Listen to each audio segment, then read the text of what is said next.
way you sell is fundamentally different. DACH region is not a sales-led culture. It's an engineering-led, very fact-based, very rational-based culture. So many companies try and do far too many things at once. Have like 100 initiatives running. We need to do this campaign. We need to create that. What are your killer assets that are currently missing in your end-to-end sales journey? Biggest difference would be your channel mix. Unlimited budget would be invest in a first-class content team. Today we are sitting together with Max Wolke.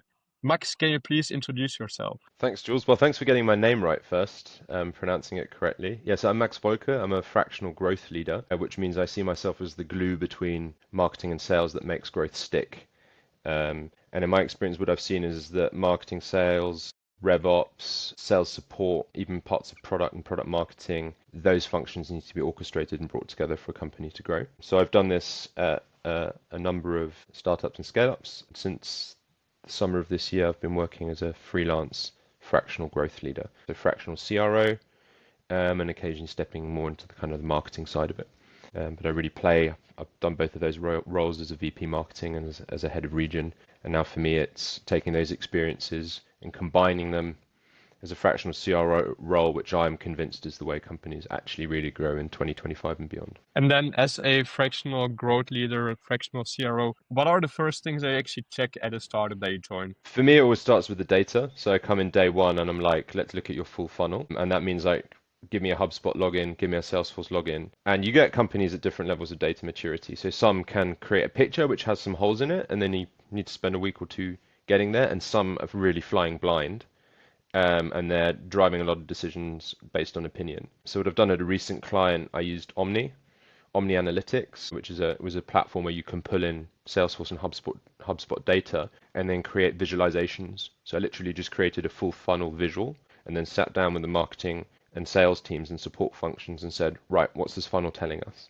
And it was a really interesting exercise because people were saying, right, that data's wrong. Right, let's work to correct that data. But at the end, we actually got some insights. And we said, we're generating lots of top of funnel leads. There's lots of leakage there. And we can move the dial on conversion. And it basically then created a roadmap for the next 6 weeks of work. So that's the first thing. Just get a good database and an understanding and a shared understanding. Challenge those numbers if they don't look or feel right. And when doesn't it look good or feel right?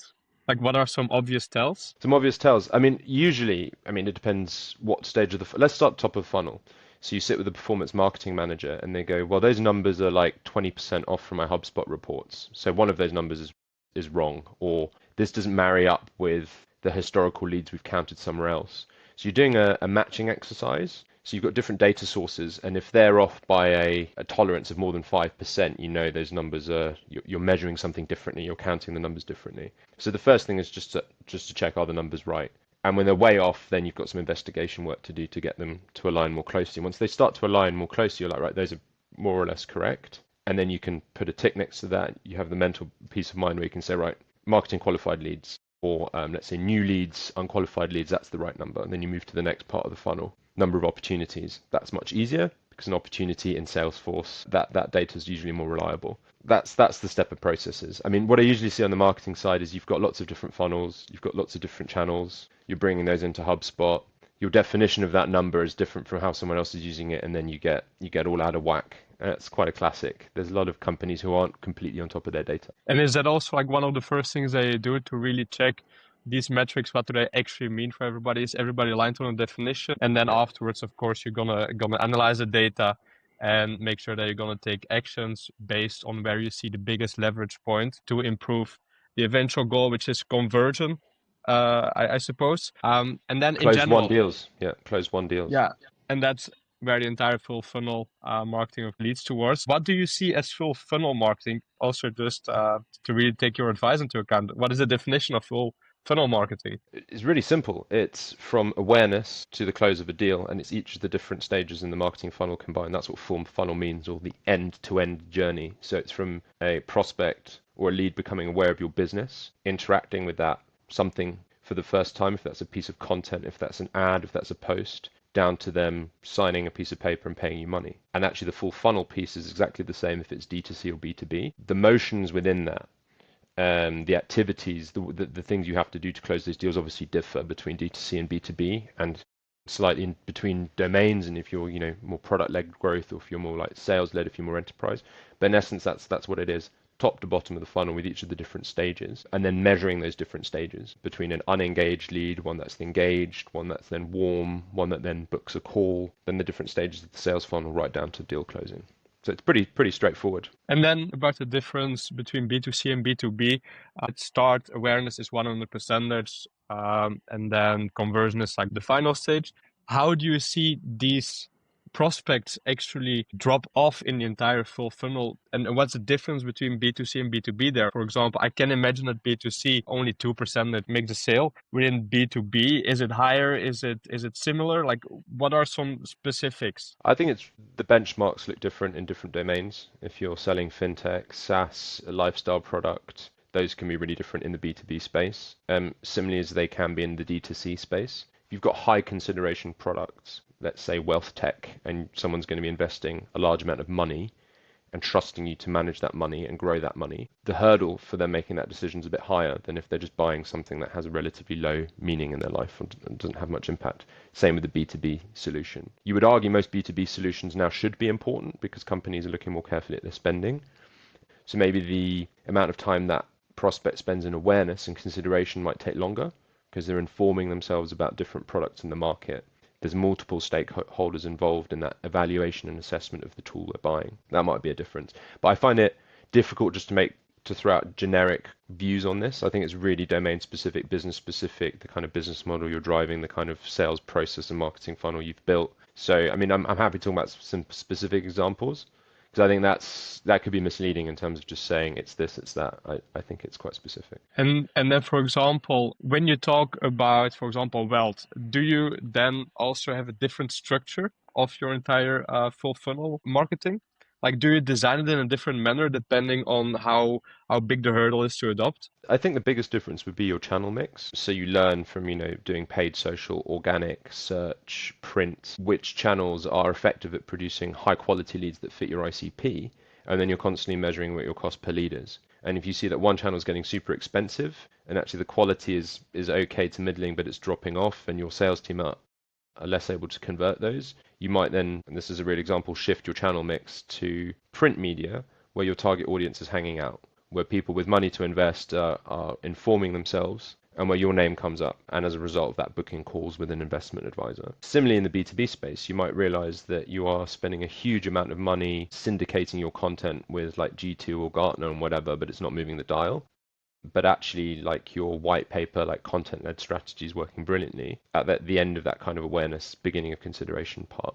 So, those are kind of some examples that come to mind. And is that one of the common mistakes actually that B2B companies make, especially when it's about full funnel marketing, that they don't have their mix act in order, that they just double down on a few channels that they know and then continue to double down on it without really rotating the different channels based on the results that they have?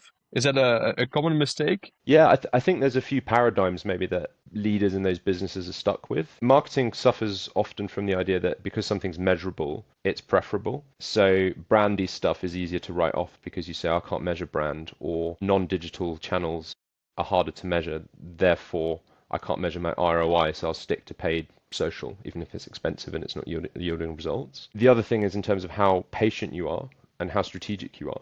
So like a content-led strategy, I fully stand behind in a lot of B2B spaces. I think customers are looking to engage with companies that have a strong point of view, an opinion, that provide learning resources, actually inform you about the space you're buying into. What can be really powerful sometimes are that they're trying to be unbiased and they're trying to give you information that's helpful for your buying decision without ramming the product down your throat at the first instance. But those content-led strategies take time.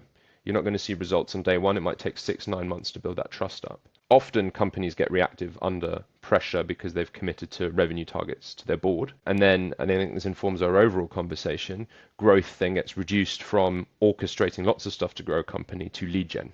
Growth equals lead gen. And that's really misleading because it's like, just get me more leads in tomorrow. Do some growth hacking. Oh, I saw this other company had this viral post. Can we do something like that? Can we reverse engineer it? And that's just tactical knee-jerk stuff. So I think that's kind of answer your If question in a you roundabout way. start to work at a new startup, do you often check actually the full funnel marketing of competitors in that space to have like a point to start and then improve it or gradually tailor it to your specific startup? Or is Um, it just something that you have like a framework in mind? We know, and I've seen these patterns in the past 5 startups that I helped, and I'm just gonna redo them again at the new startup. no, I try not to lift playbooks because your knowledge for that last startup might be 2.5, 3 years old. That doesn't mean it's completely invalid, but you need to keep updating and refreshing it. I'm also careful in terms of doing a thorough analysis of all of my competitors. And this is a quote from Rory Sutherland, the Ogilvy executive, because logic will dictate you'll end up just in the same place as them. You do a deductive exercise and see what your competitors are doing, and you have the same messaging, you have the same positioning, you'll be just as dull and forgettable as they are. That doesn't mean you shouldn't do competitor analyses. You can see what they're doing, and you might be able to say, oh, it looks like that white paper, that's really high quality content. I imagine that's doing well. You don't know because you don't have access to their numbers. But then I always come back to we have that knowledge, but let's not get distracted by what our competitors are doing. What's our positioning? What's our messaging? What are our points of difference? What are our points of parity where we might just want to acknowledge we're not any better there, but we do the same thing? Where do we have weaknesses we might want to address or talk honestly about? And actually start there rather than get too distracted. I think some marketing leaders and revenue leaders as well get pulled out of shape by their competition. And then you become a fast follower. You're not a leader in your category anymore. Yeah, so therefore you become reactive, you're not proactive, you don't really dictate where the space is going towards, you're just following what everybody else would potentially be doing. Regarding the content, what pieces of content do you directly push for when you join a new startup? Depends what the company is, to be honest. I tend to look at gaps and then look at the sales journey. So I think mapping the sales journey in each of the touch points and asking what does your prospect, potential client want and need to make a decision and drive momentum through the funnel. So I'll give you a recent example. Company with quite a complex product set. It was clear from listening in, I shadowed about 50 first calls that customers were slightly unclear about how, if the products were modular, if they fitted together, if they were standalone, and what the differences were between them. This came up every single time, in one of, let's say, in a third of cases on the first call. So I was like, clearly the website isn't doing its job in terms of providing clarity, and every customer's asking this question. They had a step before where you could book a call. It was very clear that having a very short, let's say 3 to 5 pager that provided all you need to know before you went on that first call would have saved the sales rep a lot of time explaining, doing that spiel, and it would have given the customer clarity, which means more progress could have been made on that first call. Oh, I've had a look through, I think so-and-so's this and this is right for me. Let's talk through it. And you could get to a decision point at the end of that first call where you could say, I think the right product for you is X. I'm going to send you something after this call. Let's book a follow-up appointment immediately. Immediately, you're shrinking sales cycle duration. You're in the driving seat. You're driving action. You're steering the customer. You don't have that. You're doing work that should have been done further up the funnel, which isn't being done by your website or isn't being. So that's how I do it. I touch point map and I'm like, where are the gaps? And then I prioritize. So many companies try and do far too many things at once. Have like 100 initiatives running. We need to do this campaign. We need to create that. It's like, no, what are your killer assets that are currently missing in your end-to-end sales journey, i.e. your full funnel? Let's do those first. Once those sit, let's improve them, and then let's get to the other stuff.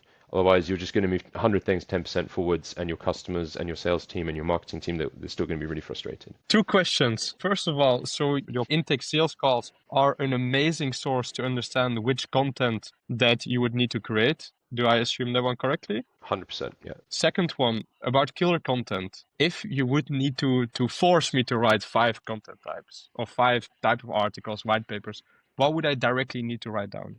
Which content should I directly create? Again, sorry to sound like a politician, but it depends what business you are. I often think there's often in different domains like a burning issue or a topic everyone's like that's buzzy that people are talking about, and I think having a unique point of view about it can be really good. So I'll give an example from a FinTech, Swedish FinTech, where I was head of region for DACH, and one of them was just concerns around consumer adoption of the payment method. So we commissioned a user research study together with a pollster called YouGov, very reputable, to look at payment habits in different markets, and that showed actually that the willingness to adopt a paid-by-bank payment method was quite high, and particularly high in markets like DACH, where predecessors, other payment methods already existed.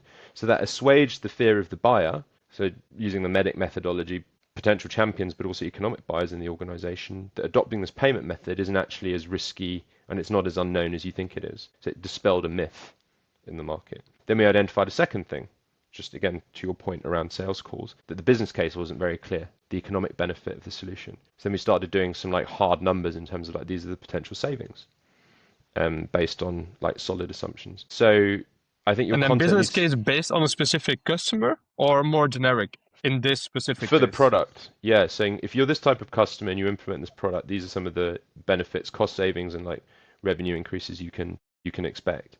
So I think content like that should be driven by common questions your prospects have, because then you're the authority, you're the voice answering a question they have, and that means they're going to come back to you and they're going to associate, that your company helped me answer that question. They're quite informative, helpful. Then when they speak to you, you need to back that up. So when they have a call with you, that you're useful, informative, obviously driving the sales forward. And then that's just a halo effect around your brand. And then you're in the consideration set. And the better you do it, the higher up the consideration set you're going to be. You're going to be in like pole position to close that deal.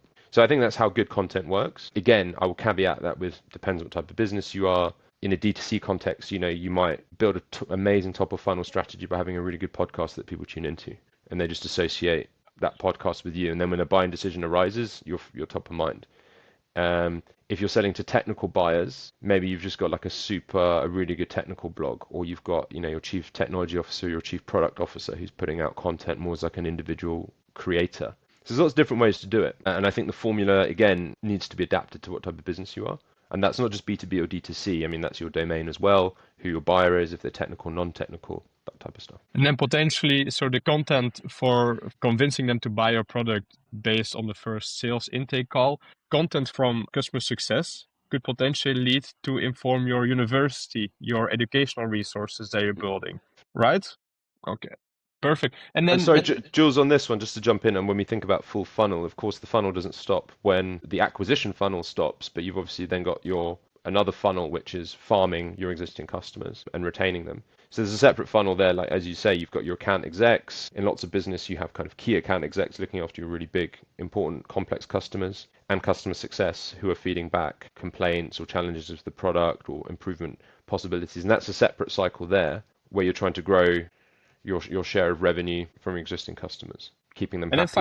And then make sure that they indeed stay at the product, they grow their usage in the product, their usage of the product becomes a habit, so therefore they're really like workflow locked in as well. Final question about full funnel marketing. What is the difference between a beginner that is starting full funnel marketing and an expert? How do you notice the difference between these two? It's very simple. An expert knows where the potholes are, and they don't step in them as often. What would you say are the most common potholes? Oh, there's loads, and again, it depends on your business. Context dependent, I know. Yeah, sorry to say. Measuring the right things. I mean, I know that seems really simple. You should kind of know what the key KPIs are through the funnel, but sometimes there's baggy definitions about something, like what a qualified lead is, and if you're not clear on that, then there can be disconnect between marketing and sales. And then you can spend a whole bunch of time untangling it and actually understanding, is that lead, what type of lead is that lead? So there's kind of like measurement and setup. If you really put the time of doing that cleanly the first time, you're going to save lots of time later. I think some people make the mistake rushing through that, getting their tracking wrong, and then they don't get accurate, clean data they can trust at the back of it, and then you're back to square one because you're not using data to drive decision making, you're just back in opinion land. What's another kind of first timer mistake? I think it's just really, a lot of this is around like knowing where to focus. So once you know what's working and not working, it's saying, right, these are the two things we're going to optimize for this quarter. They're like, sales don't seem to be closing. They're getting like lots of long-winded conversations. They're not driving momentum. They're not driving the prospect to a conclusion. Let's do some sales coaching around planning the call, knowing exactly what we want to achieve on that call, steering the customer, staying in control of the conversation, that might be it. Or top of funnel, hey, we're super generic. We're just generating quite a lot of leads, but many of them we're not qualifying in. They don't fit our ICP. Let's look at that. Let's sharpen up our messaging. Let's sharpen up our channel mix, whatever it is. So I think it's back right to the top of the conversation. When you've got the data, you can just concentrate on what things you want to do, and you can prioritize correctly, and you can have an idea of what's going to give you the most bang for your buck. So if you focus on that, you're going to get, 20 more signed deals at the end of the month. Or you might say, that might not necessarily drive ARR, MRR in the short term, but it's going to set a really important foundation for future growth. So it's painful. It's not going to deliver results tomorrow, but we've got to do it. And the nice thing is, of course, when you just join the company, you still have some credibility. You still have some you still have some credibility. What, before you lose it all? Yeah. Before they find out you're just a charlatan. Yeah. And you also quickly mentioned the DACH region. I just want to ask three questions Yeah. about that one, and then we go directly into the rapid fire questions. DACH region. How does the DACH region actually differ from other European markets for startup growth? And Um, this is super generic, I know. Nonetheless, sometimes there are some stereotypes out there that are still applicable because the stereotypes came from somewhere. yeah. Yeah, DACH region. So German buyers, I think probably technology adoption in a number of domains is behind countries like the United Kingdom, definitely the US, some of the Nordics and Benelux. So it might be that you're talking to buyers who aren't quite as far as other markets, so they need a little bit more persuading, provide a bit more education, information about the benefits of your solution, where someone in another market might already have that context and information. Like, I get it. I'm kind of like now comparing vendors. So you're just trying to establish the category maybe because they're a bit later to the category. Again, domain specific. There's probably slightly higher risk aversion. The way you sell is fundamentally different. Germany or the DACH region is not a sales-led culture. It's an engineering-led, very fact-based, very rational-based culture. Americans kind of like being pitched to. The British to a degree as well. Germans are skeptical of salespeople. They're like, oh, you're just trying to sell me something I don't need. So the way you persuade is different. So much more value selling, a much softer sell, probably a longer sales cycle duration in terms of building that trust, especially in like multi-threaded B2B contexts. You're going to have to do those motions, but then with different stakeholders. And then you're going to have to stitch all it up at the end. Yes, there's a number of intricacies. I mean, I was in payments in Germany, which was really interesting because Germany is a country which still uses a lot of cash, is way behind, in my opinion, on adoption of new payment methods compared to like the Nordics or the other countries. So there you're in a completely different landscape selling payments. So that's a very tangible example. It's the same in other domains. In SaaS, there's probably some businesses which have less digitization than other types of businesses, especially some of them with traditional industries. So there you're really coming in at the ground level and explaining stuff from first principles and trying to persuade someone why working in 10 different Excels and PDFs is not the way to do it and why, you know, whereas maybe in other It's economies, more about walking them through the offer and make sure that they also understand like actually why it makes sense to, for example, buy a software instead of continue to do it in the manner that they're doing it up until that point. So yeah, very factual based. The content should also reflect that one, I suppose. All the it content that should. you Sorry, share. Jules, one I forgot is very cost conscious as well. Yeah. Yeah, very, very cost conscious. How do you tap into that one during a sale? There's different ways to do it. I mean, the classic answer would be like focus on the value, not on the cost, but that's just generic sales bullshit in my opinion. It's like if they wanna know the cost of the solution and they're going to be doing the mental maths and figuring out whether it works, just address that question, the elephant in the room straight up off the bat, and then bring your other arguments about value creation. I would say it's more of a cost control culture than an upside culture. An American be like, yeah, what's the opportunity? Like, what can I make with this? Like, what's the upside? And then cost is a factor in that decision. Whereas I think, and again, this is a massive stereotype, the German buyer would probably start from the other side, right? What's it going to cost me? And what's the ROI? And then, yeah, all your other kind of, they call it in German, Zukunftsmusik, the vision of where you can take me, that's down the road. Like if that's even even if that's going to happen, because I'm kind of skeptical because I know you're a sales guy or girl and I know you just want to get the sale done. The arguments you're bringing, my advice is get your important objections out the way up front, have an honest and frank conversation. Germans are really direct, they'll appreciate that. It'll be a load off their mind, they won't be storing up that question and not listening to you the whole call. And then figure out their pain, and then you're gonna navigate through, and you're gonna see if there's a fit. And I've had some really really good sales interactions doing that.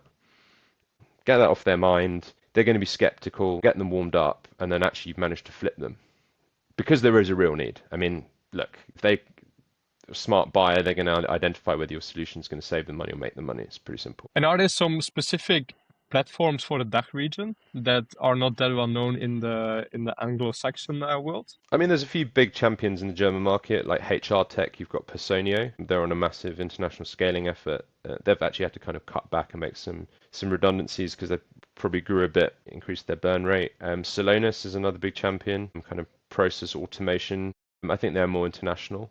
Are there any like really local players? Yeah, I mean, there's quite a few. You've got like Datev, which you probably would never have heard of somewhere else. They do a lot of like accounting software and stuff. Very, very German company. What's interesting is the other way around, actually, is a lot, Germany being Europe's biggest market, is lots of high growth SaaS, whatever companies trying to break into the German market and finding, based on our conversation, some of the big differences in terms of selling to DACH and learning the If hard I way. would if I would be a VC funded startup and I was not active in the DACH region yet, and it is my goal to breach into the DACH region, If you can give me 2 tips, 2 tricks, what would you say to me? Hire a German. Because Don't it's send an important to American. speak German. It's difficult to speak German and you've got to understand the cultural nuances. It's really obvious. Don't send an American in there who's going to be selling lots of vision, whatever. They're going to fall flat on their face in senior conversations straight away. So understand those cultural nuances. I'm a firm believer you can move domains and you can sell into other industries, but I also have a huge respect for how specific the cultures, the networks, the value chains of each domain can be. So if you're selling like industrial AI or FinTech, there's nuances to each of those sectors. So in building your go-to-market team, you need a couple of people in there who really understand the intricacies of that space, or at least have done something adjacent. So if you're selling That fintech, potentially I'd want someone who's been in and around the payment space at a stretch, maybe like insurance, but like not someone who's coming out of like consumer and doesn't have the domain knowledge. So those are the two things, like domain knowledge plus understanding cultural nuance. It's really, really important. And then because it's quite network based, how would you suggest somebody to break into a specific network in Germany? You mean like a professional network or a? Yeah, yeah. Because of course, like if you come there as the American VC funded startup and you mention like, hey, we're gonna sponsor this network, I don't really know whether the reception will be that well. How would you suggest somebody or like a startup to really get into a network, to be valued within the network as a foreign player? Yeah, I mean, events, then communities which are more intimate. I mean, there's going to be European VCs who understand the space. They're going to be located in the same hubs, Berlin, Munich, Vienna to some degree in the DACH region. So if you're looking, you want to be there, you want to be present, you want to be listening to how those companies are pitching. You are then going to be networking with other VCs who've been in that region and understand that region in detail. And then you've got to think about how you're positioning yourself. I mean, you're probably going to have a bigger pool of capital. That's going to be your advantage as an American VC than some of these European VCs. And I've seen that at events. I mean, so I'll take an example. Speed Investor, an investor in one of the companies I worked for, they're a very hands-on, supportive VC. They write smaller tickets and they organize events like the Marketplace Conference, which was all around marketplace business models, where lots of other VCs were present and lots of other marketplace type businesses were present. So anyone interested in investing in marketplaces, these could be B2B marketplaces, these could be consumer, whatever. Marketplace was the broad church of this event. Yeah, you could turn up there, you could suck up the knowledge, you could network, and you probably get to meet a few operators who are in that area. You get their details, and then if you're looking to kind of break into that space, they're your point of contact to figure out, what interesting spaces are there in Europe where might I want to go in. I mean, that's kind of very basic way of it, but I mean, I could discuss more on it, but I think that would be the most straightforward access or entry into a new market like DACH. So it's also non-negotiable, for example, if you want to enter in the DACH region, to not skip events, not skip conferences. I think you've got to be present, like protect your time. I mean, I think a lot of events can be a waste of time. I mean, they're certainly not very useful for content. They are networking events. Choose them judiciously, figure out what the most important ones are. And it's usually a handful, not loads of them. How would you assess them? Whether Ask it's worth around. your time? Ask your network and say, if you know someone in a similar space, let's say fintech payments, what are like the top 3 events I need to be at? And they'll say, well, it's MP in Berlin in February, March. It's going to be Money 2020 in Amsterdam, which was a pan-European one, and then depending on your niche, there's maybe one other, and you're going to meet all the movers and shakers. That's where they're going to be. And then I think if you want to get more quality, think about what communities you can be part of. I mean, sometimes it's like Telegram and Slack groups. It's to your point around the hive mind. It's like, where can I get knowledge? Where are the nodes in the network? Where are the super connectors that can accelerate my way to it? And then what's my objective? Am I offering a deal sheet, or am I trying to stand up a GTM team? If I'm standing up the GTM team, I've got to get close to those operators and practitioners in each of the different functions, sales, marketing, etc. If I can meet them and build that network, I'm less reliant on recruiters. So, there's a whole kind of whole plan behind that. But yeah, no, that's how I usually do it. I mean, if I'm moving into domain, that's one of the first questions I'll ask. I'll have someone in my network who knows that space really well, and I'll be like, yeah, so what are the top 3 events I've got to be at this year? I'll get them booked in. I'll then make my own assessment of how useful I think they were. And then from that, it's a bit like when you go traveling and someone gives you a good tip for a hostel or a good tip for a restaurant, and then you refine for next year. Yeah. And then specifically, for example, if there is like, and this is the final question about it, how does a DACH region actually look at referral fees, especially when you reach out to, for example, super connectors? Do they see it as almost betrayal because, say, you referred this company to me, but because you get money, or do they still value referrals that actually fall under a referral program? I think if there's a win-win in the referral fee and they wouldn't have got that business otherwise, and there's perceived value in what you're doing, I think it's okay. There'll be some people who'll be allergic because they'll just say up front, I'm not paying for that. But if someone's letting themselves in on the conversation for a referral fee and they understand why they might be paying them, what it gives them, yeah. I mean, I think that there's pragmatists out there, and then there's those people who've a wall comes down when referral fee gets mentioned. So it doesn't shatter the entire trust that you potentially want to create in the German or DACH market. Depends when and how you're doing it. If it's a company that, let's say, has got really good product market fit in one domain and they think that can be transferable to another industry or vertical, which they really want to get into because they want to win some logos there and build out their business there, and they've got no way of getting into that, and there's a super connector who can make 10 introductions, get some high quality meetings, and potentially help you break through. If I was the CRO and I was like, there's an imperative to do it and this person's referral fee isn't crazy, I might try it. If I've got other access routes and I can avoid doing that, then of course, no brainer. Of course, I'm going to try and do it in the most cost effective way.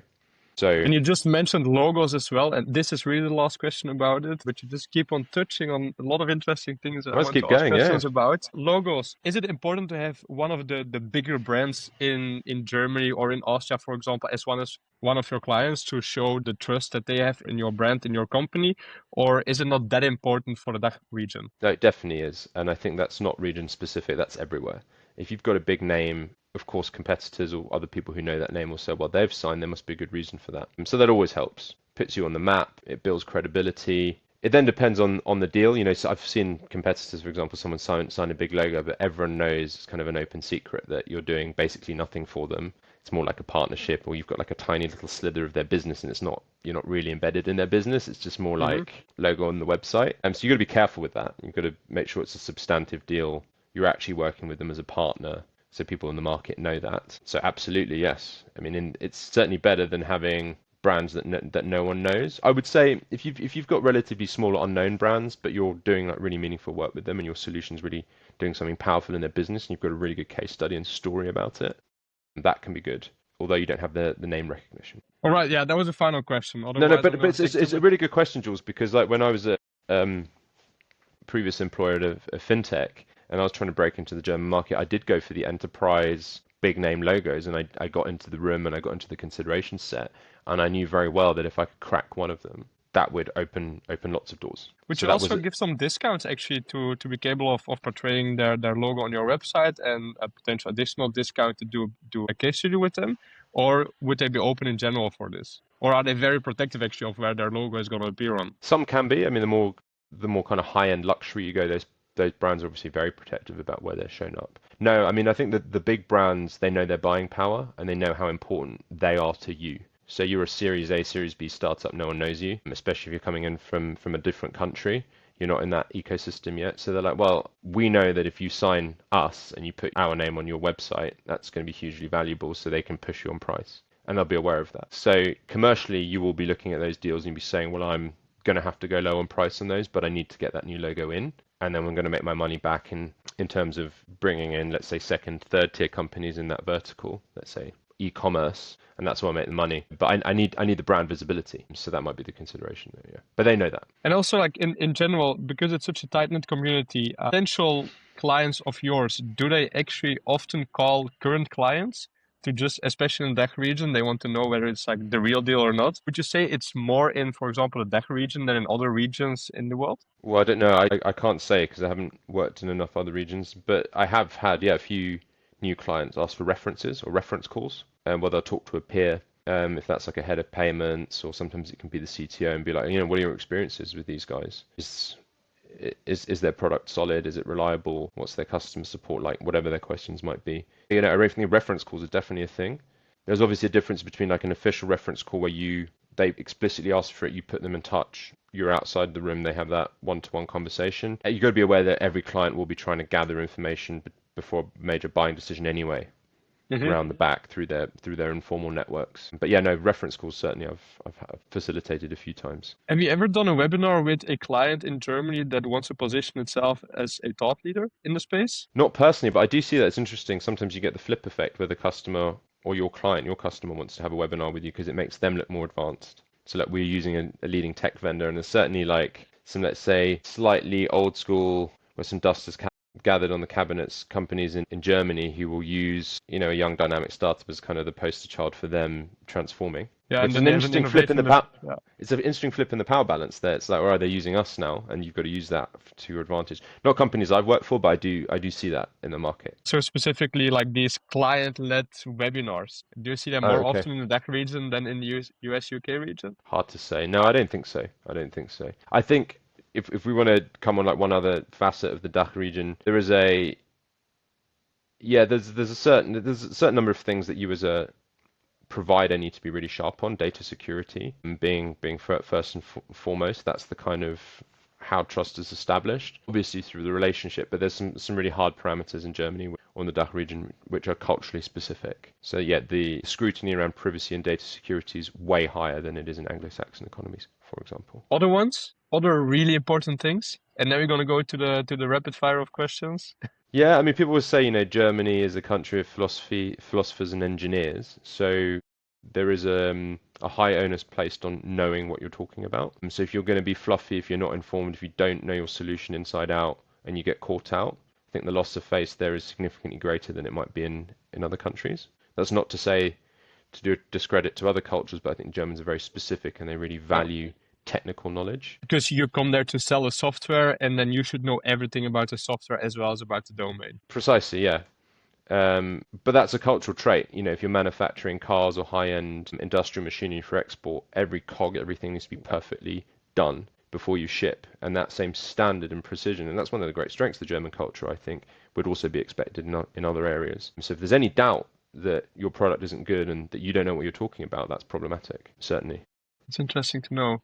Great. Rapid fire questions. 7 questions, 7 quick answers. To learn more from your expertise, which question should I have asked you and what would be your answer? Oh, that is a very good question. Let me think. Could you just repeat the question for me again? Which question should I have asked you Asked. to get to know more about your expertise and what would be your answer? I think a question you could have asked is like, what is the single most important thing about effectively helping companies to grow? And I would have given you the answer that it's bringing together a range of skill sets, which are traditionally sales and marketing focused under one org structure and shared leadership. So that's sales enablement, so coaching, supporting the sales team, really good rev ops with really strong product marketing, with the full funnel view, and that really being the formula for really good growth and sustainable growth. And that's how I see it.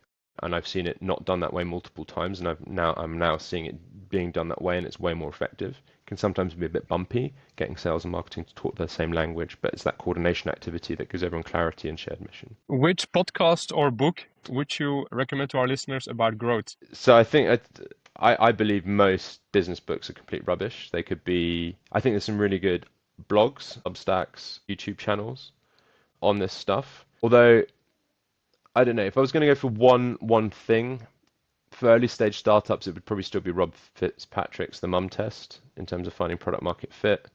And I don't have a specific recommendation. What I would say is just hone your critical thinking, especially in an age where a lot of people are just going to put it into a chatbot prompt and hope it's going to spit a halfway decent answer. If you've got the hard skills in sales and marketing, if you've managed a pipeline before, if you've managed deals, if you're a performance marketer, if you're in brand, you should know your knitting. It's more the mindset you bring to your work in terms of like prioritizing what decisions you're making. My bigger advice actually would be a bit like you're doing here, Jules, is find a community of other practitioners where you can meet once a quarter and exchange knowledge. That's really powerful. What AI tools are you using? Which AI tools are you not using, and for what reason? What's a waste of time and money? What strategies or tactics are working really, really well in your sector? Living and breathing your domain, like really knowing what campaigns are performing, what positioning is performing, trying to get into your head of your customer and staying close to your customer, knowing what their worries are right now. Do you schedule a lot of customer discovery chats, or do you just join sales calls? I joined sales. I mean, I always carry a quota, so I want to have my own conversations and be running my own deals. And now if I'm doing it fractionally, I'll be shadowing a good number of calls per month, 20 calls a month. So I'm close to it and I can hear firsthand what the sales team are doing well, what they're not doing well, but also to hear directly from the customer what their worries are, what they're saying. So I'll give this wealth tech example. A lot of people are concerned there's going to be a major market correction. So people are unsure whether they should be investing in ETFs or where they should be investing their money. Doing nothing is not a good decision either, but that lack of, or that unsureness, that uncertainty, so prevents people from doing something. So in response to that, you should be creating content at the top of the funnel, giving people options, forming, educating, so they connect you with the people giving that advice. you then need to actually develop strategies that your sales team can communicate and say, look, I think you should be doing this in this situation. You're not allowed to say that out of regulatory reasons, but this, with strategy, you're managing your risks and diversifying well. So it's that kind of stuff, yeah. Oh, that's great. That's really interesting to hear. And then, for example, now let's just go to the next question. Yeah. Unlimited budget, and I know it's fully against your mixing of the marketing channels, but if you need to pick one growth channel, which one would you pick? So if I may evade your question, I don't think it's about the channel. It's about the content you're producing. Unlimited budget would be invest in a first-class content team. That means written content, copy. Audio, I think, is super important. I think people are constantly on their hot multitasking, investing in like really good podcast or YouTube video content. That's where I'd start. Then the channel mix, that's the easier bit. You can test and experiment, you can measure CPLs, you can ramp up and you can ramp down. I think we're in an age where a lot of paid channels have got really expensive with diminishing returns. If you can build strong voice through great content organically, your marketing spend is going to be way more efficient. And I think there's also this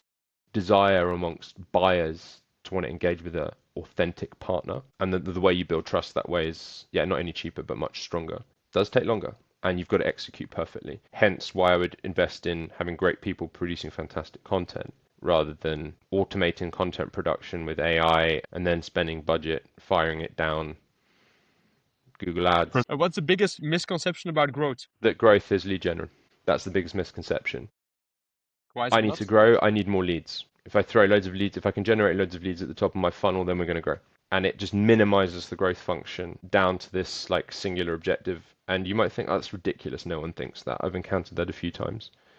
Or that growth is just like closing the gap on like a ARR or MRR target for the quarter. Growth done properly is way bigger. Growth is an orchestration of the marketing function and its various facets, brand, content, the positioning, the messaging, optimizing the performance, going into technical aspects of marketing now, like generative engine optimization, how you're seen and found. It's sales enablement, it's RevOps, it's a really, really good sales journey. It's mapping all the touch points from the first interaction to the deal closing, identifying what key assets move the dial on and move momentum on the deal.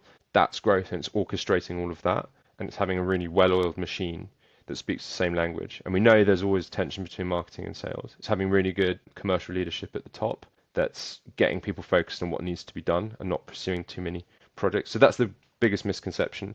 I think another one that's crept in is like growth hacking, which is again super tactical. Like find me a hack, like write me the viral post and then like reverse engineer and do it again. Find me the cheap way of doing this, doing that. To like, I always see it, the distinction between like ice cream and broccoli, and growth done well is broccoli. It's nourishing, it's good for you, it grows the business. It takes some planting and growing of that. Ice cream is like the sugar hit of get me some leads now. And I think some companies under pressure resort to the get me the ice cream, and they see growth as being equivalent to lead gen. Now, for example, the VC-backed startups, they have their quotas that they need to reach, and then potentially they go a little bit more to the ice cream option.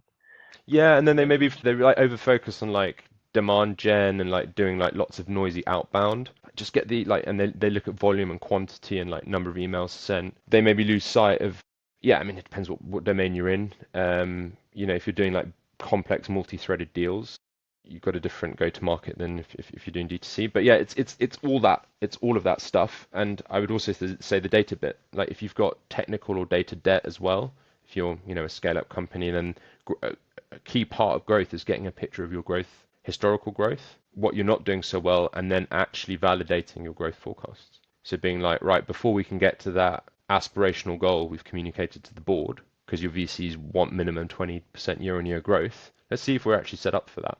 And then if we're not, then like to bridge that gap, what do we need to do? What is the actual growth engine we need to build? I think that's also really, really important. Otherwise, companies get into this firefighting where they miss that quarter's targets and they just reset. Then they do their annual forecasting, which comes top down, and they go, oh, right, we've got to grow 20-25%. So they just throw those numbers in. Then they're behind goal at the end of Q1. And then you're back into the like sugar rush ice cream of get me some leads. And then the cycle repeats. And then you never really get to growth. Then you're just reactive. In a sense. You get to like some growth growth. is about being proactive, right? If I fully zoom out, actually growth is about being proactive. It's about setting the direction. It's about setting the fundamentals right. And then out of great soil grows an amazing tree. But for example, when you're reactive, it's not growth anymore. Then you're just trying to throw a lot of spaghetti against the wall. You just spray and pray and hope that some leads come from it. That's the difference between demand gen as well and growth. Yeah, I broadly agree with that. I think you will get some growth from that approach, but you might get growth that's 10, 15% below where your growth could be. So you might be growing 10, 15% year on year, which is fine for a mature business or maybe even for a private equity backed business, but not for a venture backed business. So then the question is, what's your timeline? It's typically going to be a 3 to 5 year growth trajectory, in which time you'll probably want overall 500% growth. And obviously growth compounds. So if that's the journey you're on, to your point, yeah, you need to build the fundamentals. You need to create good soil. You need to build stuff that's, and I hate to use the word scalable, repeatable, but you need to build systems, processes, and that's your growth engine. And the problem is when you don't do that, and it's from everything to like setting the right foundations, having the right data, you'll get these little spikes, and you might have a really good year, and sometimes it can be just because the market was on a rip. Your category was just booming. You see it with vibe coding at the minute with like Lovable and Replit, right? Your category is just booming. You could literally just be standing there printing money and it would just happen. But then when it gets a bit harder and you don't have the systems in place, then your year-on-year growth rate drops from like 85% to like 5 or 10, and your investors like, hey, what are you guys doing? So yeah, I think get the fundamentals in place, and yeah, you can always have like certain campaigns which like inject a bit of a shot in the arm, but you're not going to get away from it if the system isn't built. Your growth is going to lag. So this is also one of the biggest mistakes that startups sometimes make, like just rushing, not creating the systems. Completely, that's the biggest one I see. And then where I kind of come is often to restructure, rebuild some of that. I mean, I did it. The startup before last was, I've been in there like data cleansing Salesforce, like rebuilding all the attribution in HubSpot, like just doing like the grounds up, just to get the fundamentals in place to then get back to like a growth trajectory, which is like 10, 15% above where the company is, because you've actually got the foundations to do it. It might be like rehiring in the team. It might be doing like proper sales enablement, proper coaching, proper objection handling, getting really clear on points of difference with your competitors, like all this stuff. Then like producing really good product marketing material, completely overthrowing content. But there's an order to that. And you can't do all of that at once. So you need to get in, you need to make a plan of what you attack first. And often it's, bang for your buck, like effort, impact assessments. And then you get that plan. Now, as a fractional, it's interesting in terms of like what your mandate is and how long you're going to be with the company. I think you need at least 3 months to show any impact. And ideally, it would be 6 to 9 months that you work together. And then a great growth lead is actually a system builder. Absolutely. System builder, ruthless prioritizer, a great simplifier. Growth can get really, really noisy because you've got all the marketing stuff happening. Marketing's got more technical. There's lots of different sub-teams in marketing. You've got all the sales stuff happening. Then you've got product roadmaps, like improving or launching new products. You've got leadership pressure up to the board. So you've got lots of moving parts, right? Some of which is like human political communication. Some of it which is just building and shipping. And everyone's looking at you as the revenue generating function to be like, let's get these customers in the door and let's monetize them. And if you can't deal with that complexity and simplify it and turn it into a plan of execution, then you're not going to get very far. Or what you're going to do is you're going to be massively lagging or underperforming potential because you're going to be like leaking leads in the funnel. You're going to be putting time and energy into the wrong things. And that goes back to your previous question. And I've made those mistakes. I'll put my hands up, mea culpa. I've made those mistakes. I've produced the wrong content, put money on the wrong channels, got the sales team to focus on the wrong things. Through that, I think, and this is the difference between you, like your first timer and someone who's got a few grey hairs. Thankfully, I've not got too many. That you've just made, you've made those mistakes, and you can kind of see them on the horizon a little bit. You can see the stuff starting to happen. You're like, I know how this is going to play out. Let's course correct before we drive against that wall. So, yeah. Final one. What's the best advice that you got? Oh, that's an easy one actually. So it's because for my granddad, he's 96 years old now. He worked till he was 92. He's a lawyer. And he said to me on my 18th birthday, pick a pace that you can sustain, but where you're always progressing. And it's really the mindset of the endurance athlete. You've got a long journey ahead. Maybe sprint the first 100 meters to get yourself in a good position, find a good group, surround yourself with people who are slightly better than you, who push you and improve you, but know what your pace is and the pace you can sustain. And different people can sustain to different paces. Genetics, some people need more sleep, some people need less sleep. Ability to manage stress, and lifestyle choice. Some people want to give everything to their work for a few years, work 70, 80-hour weeks. That's your choice to do in different phases of life. Maybe you want to be there for your kids in the evening or do some sport or see your friends, which I think is a healthy life, having some balance. I think we Europeans are slightly better at doing that than Americans, although we get called lazy by them. So I think that's know your speed that you can sustain over the long term. So think of it like you're running an ultra marathon. If I had to say to you, you need to run 100 kilometers, you probably wouldn't sprint the first 5 kilometers. So, and then I think within that, the nuance is know when to push. And that's also the trait of an endurance athlete. Like, I need to catch up a bit here. I need to push. And this is now for 6 to 8 weeks to do this. We need to get this thing over the line. We need to make this happen. And then once you've done that push, also reward yourself and just recharge a bit. I see a lot of people suffering with psychological burnout, physical burnout, just losing the love for what they're doing. You got to keep the love. Like, if you're engaged, you love the content, you love turning up at work, you love working with people, you like solving those problems, and you're doing it in a way that's sustainable, then you're going to be a long-term performer. If you don't do that, you're a firework, you're going to shine bright for a bit, but you're going to blow up. Very short, but powerful words. Thank you so much for answering these questions. Where can people find you online, Max? Find me on LinkedIn, Max Wolke. My fractional studio is called Wolke Studio. I'm still building the website, so I've just got a very short and sharp page. You can also find me on Substack. I write a weekly newsletter called Should Read. That's not just growth focused, actually. I'm interested in lots of stuff, so it's economics, politics, tech. But hopefully what I've been able to convey in this conversation is I have a burning passion for content. I love content. I like people who have opinions, well-informed opinions, and convey those with personality. So I try and do that a bit outside of my professional stuff, is try and write content I think other people might be interested in too. So is that potentially your bias in growth, that because you just love content, that you're also biased by pushing for content? Jules, that's a really astute observation. Yeah, I think every growth leader has their bias. You have the system builders who love processes, scalable processes. I've got a friend like that who's world class at that. Then you've got people who love content, who love like the Inhalt, as we say in German.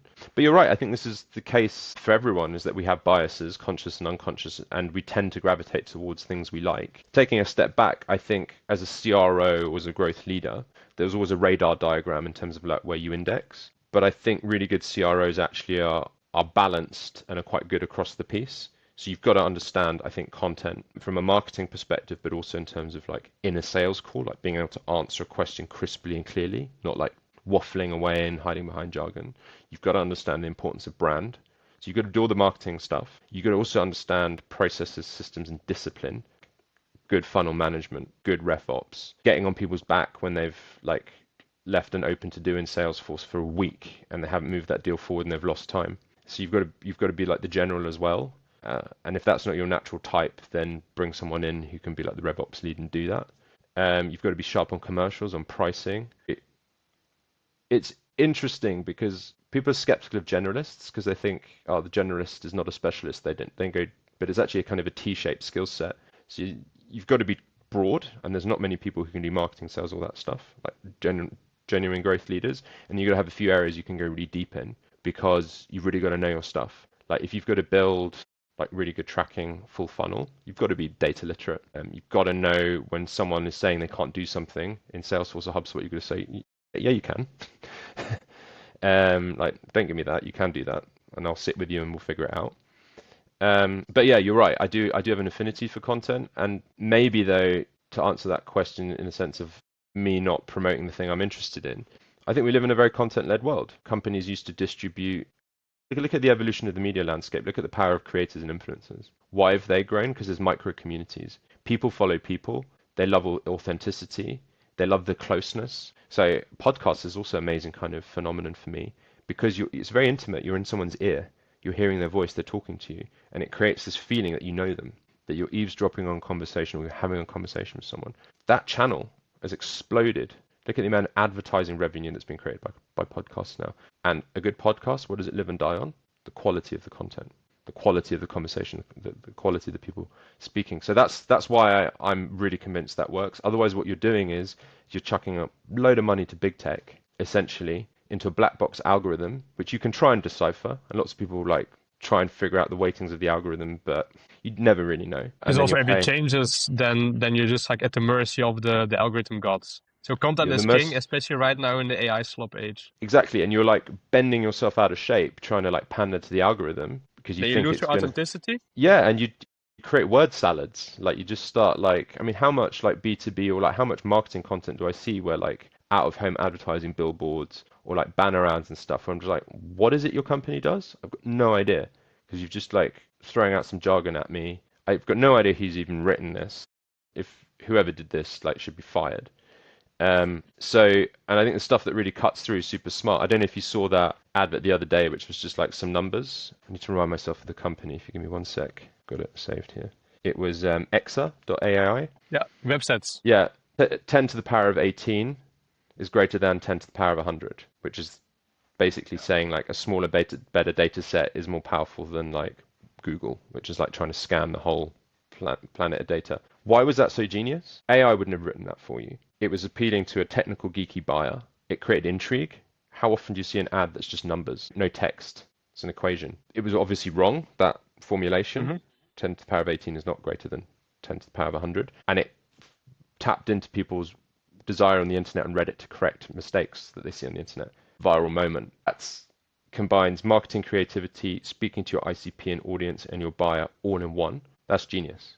And for me, that's content. That's content thinking. That's a content mindset. It's trying to get into your head of the person buying. It's trying to capture their awareness. It's like, what's going to stop the scroll on this? And I think good growth leaders need to have that instinct at the top of the funnel.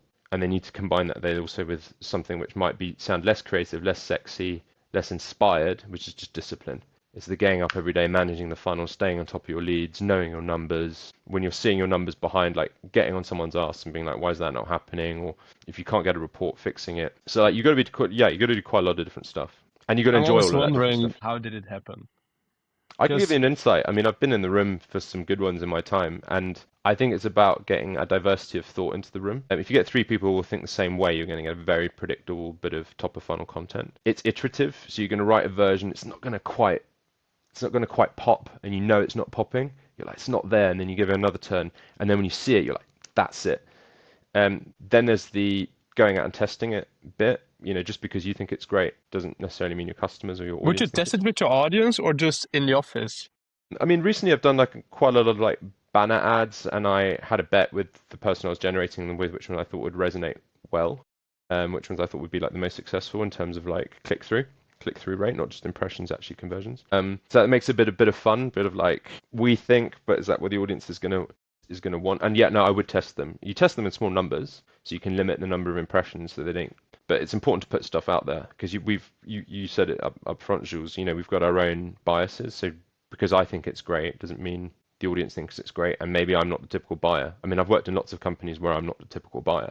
So this is also the act of imagination of walking in someone else's shoes. And how do you do that? Well, you spend time with them. You see their workflows. You feel their pain. And if you've got empathy and you can emote and you can imagine, then you can start to write copy that resonates.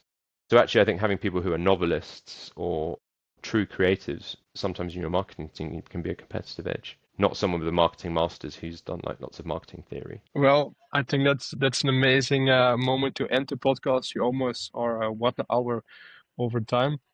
Sorry, Which I think is great. Thank you so much, Max. And then everybody can find you on Substack. Should read, right? And then studio.wolke on the internet. Volker.studio. Volker.studio. That's a great correction. Volker.studio on LinkedIn. You can see my like approach to growth. And I'm going to be putting out some content in 2026 in the new year. I don't know, you'll probably be putting this out then anyway. In terms of like, yeah, what companies should be thinking about when they think about growth and what companies should be thinking about when they think about working with fractional leaders. So I think working with fractionals can be super powerful and cost effective, but there's a right way to do it. Perfect. Max, thank you so much.